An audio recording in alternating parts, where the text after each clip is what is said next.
lot of times people buy on the basis the stock has gone down this much. How much further can it go down? I remember when Polaroid went from 130 to 100. People said, "Here's this great company, great record. If it ever gets below 100, just buy every share." And it did get below 100. A lot of people bought on that basis, saying, "Look, it's gone from 135 to 100. It's now 95. What a buy!" Within a year, it was 18. And this is a company with no debt. I mean, this is a company that was just so overpriced, it went down. I did the same thing in my, I think my first or second year at Fidelity. Kaiser Industries had gone from $26 a share to 16. I said, "How much lower can it go?" It's 16. So I think we bought one of the biggest blocks ever on the American Stock Exchange of Kaiser Industries at 14. I said, "It's gone from 26 to 16. How much lower can it go?" Well, at 10, I called my mother and said, "Mom, you got to look at this Kaiser Industries. I mean, how much lower can it go? It's gone from 26 to 10. Well, it went to 6, it went to 5, it went to 4, it went to 3. And now unfortunately, this happened rapidly, or I would probably be still caddying or working at the Stop and Shop, but it happened fast, so I was able to, it was compressed. And at 3, I figured out, there's something very wrong here, because Kaiser Industries owns 40% of Kaiser Steel, they own 40% of Kaiser Aluminum, they own 32% of Kaiser Cement, they own Kaiser Broadcasting, they own Kaiser Sand and Gravel, Kaiser Engineers, they own Jeep, they own business after business, and they had no debt. Now, I learned this very early. This might be a breakthrough for some people. It's very hard to go bankrupt if you don't have any debt. It's tricky. Some people can approach that. It's a real achievement. But they had no debt, and the whole company at 3 was selling at about $75 million. At that point, it was equal to buying one Boeing 747. I said, "There's something wrong with this company selling for $75 million.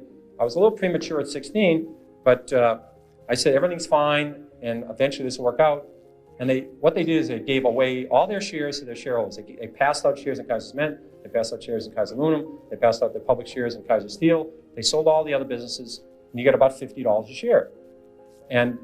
But if you didn't understand the company, if you're just buying on the fact the stock had gone from 26 to 16, and then it went to 10, what would you do when it went to 9? What would you do when it went to 8? What would you do when it went to 7? This is the problem that people have, is they sell stocks because they didn't know why they bought it, then it went down, and they don't know what to do now.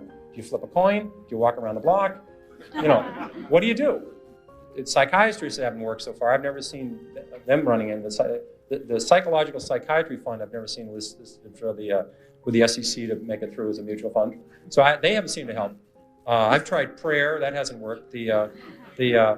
So if you don't understand the company, you have this problem when they go down. Eventually, they always come back.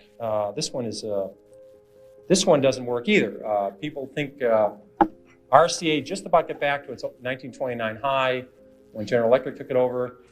A lot of double nits never came back. Remember those beauties?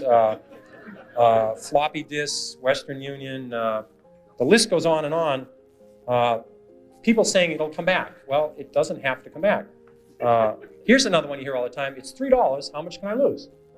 I've had people call me up saying, "I'm thinking of buying this stock at 3. How much can I lose?"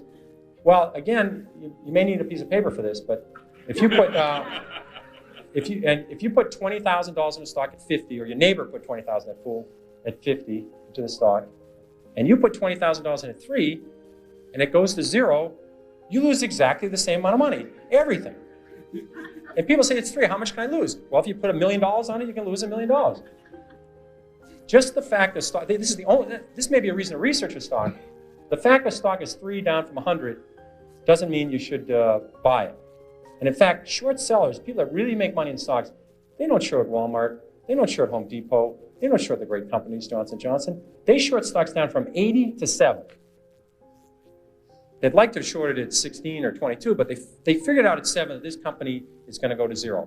They just haven't blown taps on this thing yet. It's going to 0. And they're selling it short at 7, they're selling it short at 6, at 5, at 4, at 3, at 2, at 1 1/4. And to sell something short, you need a buyer. Somebody has to buy the damn thing. And you wonder, who's buying this thing? It's these people saying it's 3. How much lower can it go?